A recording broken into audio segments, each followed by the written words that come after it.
Monday mindset shift, and also this is the second time I'm trying this morning because the first time I didn't clearly say what I was trying to say. So I'm going to say it shorter and more succinctly right now. And the Monday mindset shift is that it is highly possible, it's a couple things. It is highly possible for human beings to live a quality, thriving life. That was something I didn't just remember to say that I'm saying now. A quality and very highly thriving life beyond a century. Just because your family line hasn't been doing that does not mean that you can't. It is highly scientifically and scripturally logical to assume that with making changes now that revive life to your spirit, soul, and body, you should be able, unless a catastrophe happens, to live beyond a century. Not just living beyond a century, but like thriving, strong, mentally here, quite capable of doing a lot of things on your own.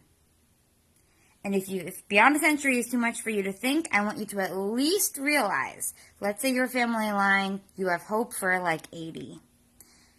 I still want you to consider even praying about expanding the limitations you're placing on the longevity of your years and how that's affecting your decisions right now. However, let's say you have the faith to believe for 80, okay?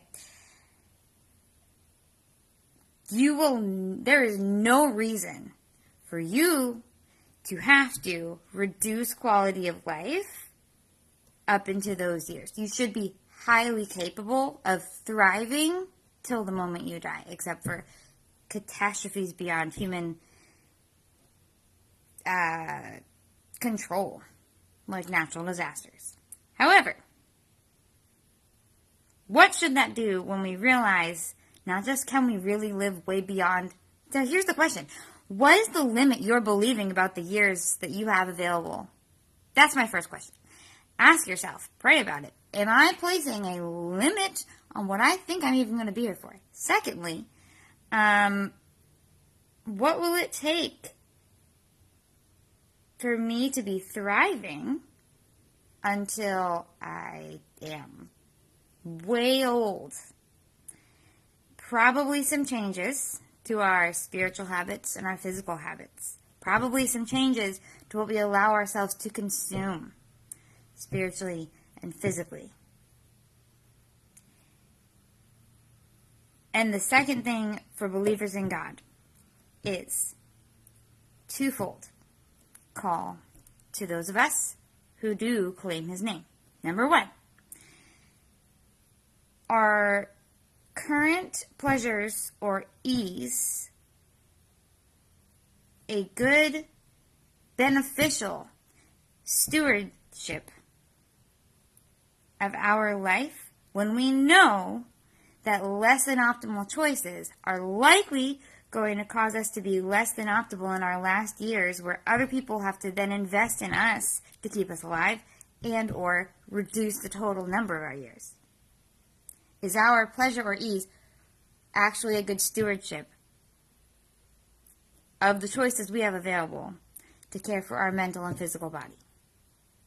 Number two, the harvest is plentiful, the workers are few, is a verse in the Bible about the imbalance between the amount of people available on the earth and the amount of restoration the earth needs, primarily the salvation of souls, the actual activity of manifesting life, abundant quality life that should be the result of a person who's following God, even including thriving into older years.